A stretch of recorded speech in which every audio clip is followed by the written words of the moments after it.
Samahan niyo akong mag-troll. The Archie Show. Wish you. The Archie Show. Wish you. The Archie Show. Wish you. The Archie Show. Wish you. The Archie Show. Mga ka-Achi, eto na naman ako at sino kayang itotroll natin ngayong episode na to? Pero unang-una, salamat kay Kayu, Kamatis Analysis Unit. Ang ganda-ganda nitong ginawa mong intro song ko. Alam niyo naman, hindi ako techie, so he gave me this. Mabangong mabango ka sa paningin ko ngayong araw na to. Thank you!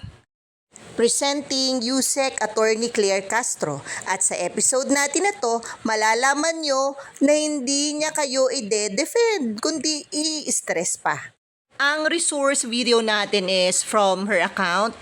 And ito nakapost sa kanyang short. So, ang mapapakinggan nyo or mapapanood is walang labis, walang kulang. Kaya lang I have to do it in segments para hindi tayo makopyright.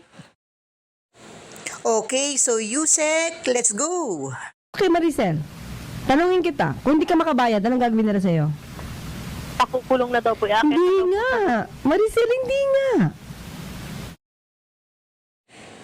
Yusek Claire, hindi nga ganyan ang message na ihahatid sa ating mga kababayan. Lalong-lalo na't abogada ka.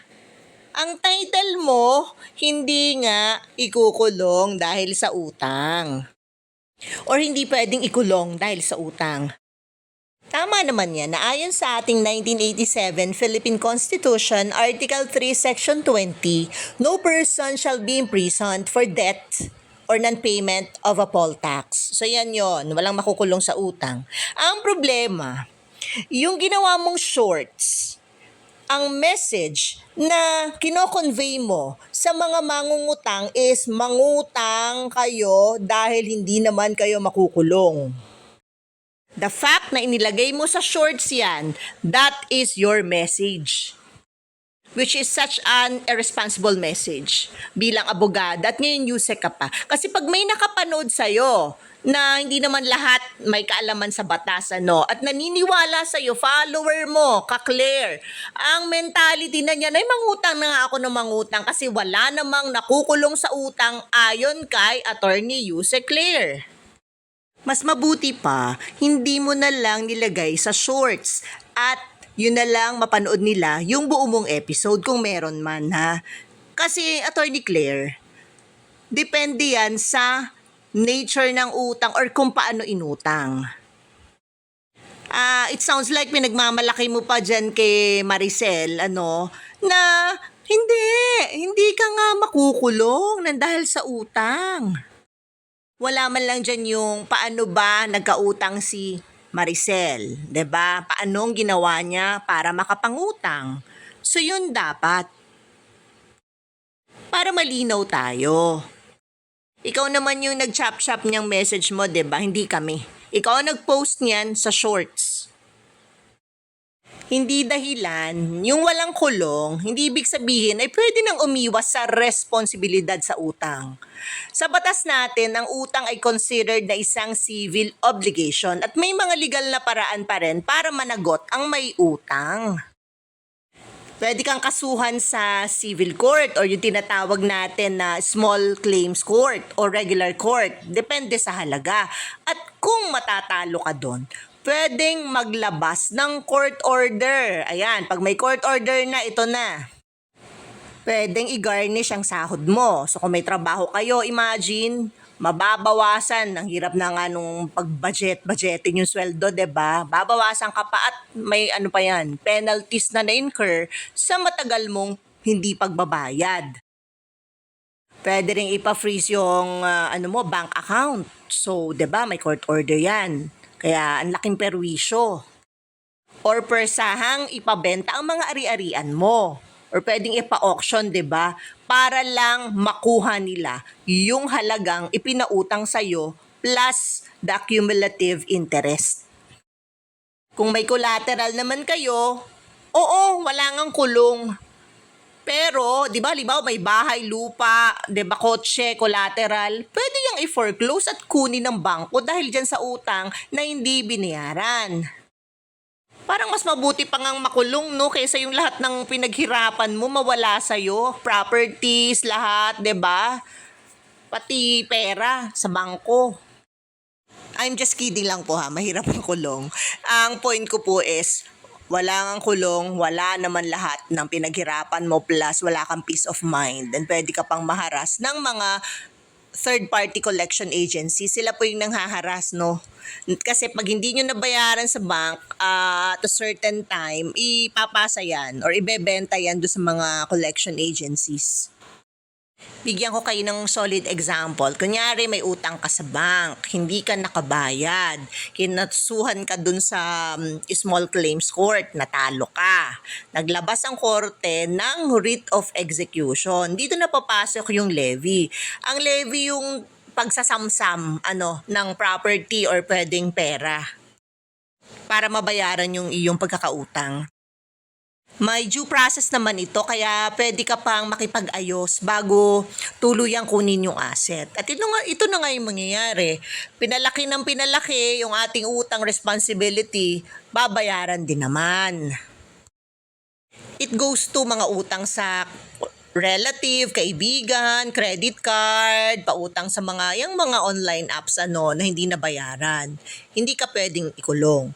Pero huwag kayong maniwala kay Yusek na walang kulong ang utang kasi may mga exceptions or complication. Number 1, kung may kasamang panloloko o fraud, 'di ba? Magiging criminal case na 'yan. Halimbawa, nagsangla ka ng bagay na hindi sa'yo or nagsinungaling ka para lang makautang, pwede kang kasuhan ng estafa. 'Di ba? Criminal case, may penalty, may kulong. Number 2, yung post-dated checks, nag-issue ka, 'di ba? Walang laman yung account mo. So pwede kang kasuhan. Under Batas Pambansa number 22, the bouncing checks law. So ito'y pwedeng maging dahilan ng pagkakakulong. At pangatlo, yung court order or contempt, kung hindi ka sumunod sa utos ng korte, halimbawa yung garnishment nga or settlement, maaari kang makulong dahil doon sa hindi mo pagtupad. Although hindi yun galing directly sa utang mismo, 'di ba? Pero ano ba yung pinagsimulan? Yung utang pa rin.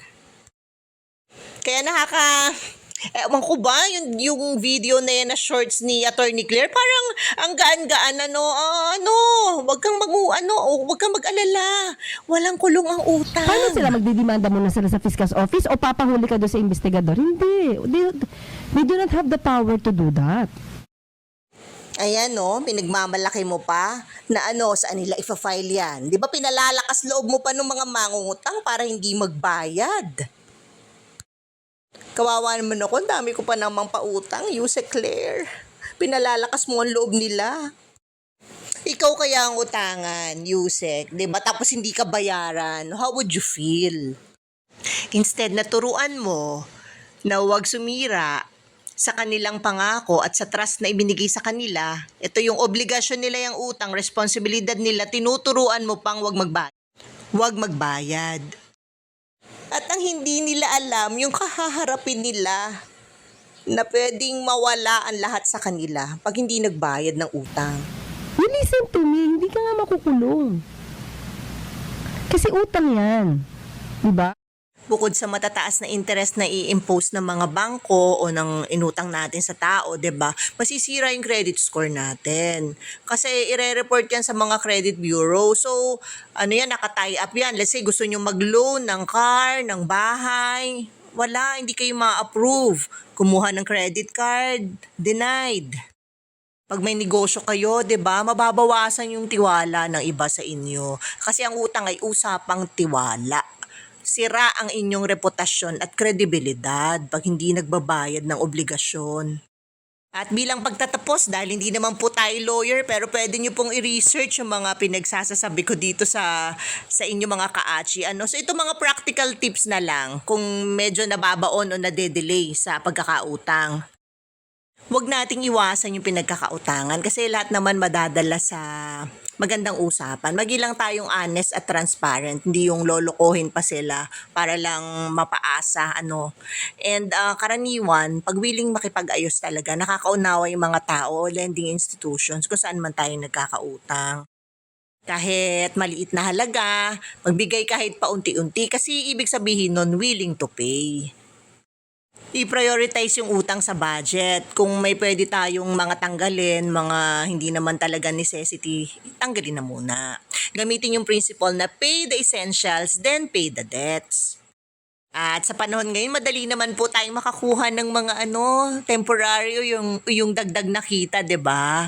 So maraming racket, pagluluto, pagde-deliver, pag-aalok ng mga skills nyo, kung anong mga skills. Wag lang naman yung deception skills, ha? Mga Pinoy, masisipag naman talaga and talented. So, paano? Mga ka-achi. And ganun din sa mga ka-Claire, mag-isip-isip kayo. And do your own research then. Knowledge is power, di po ba? Thank you for watching. Samahan niyo akong mag-troll. The Archie Show. The Archie Show.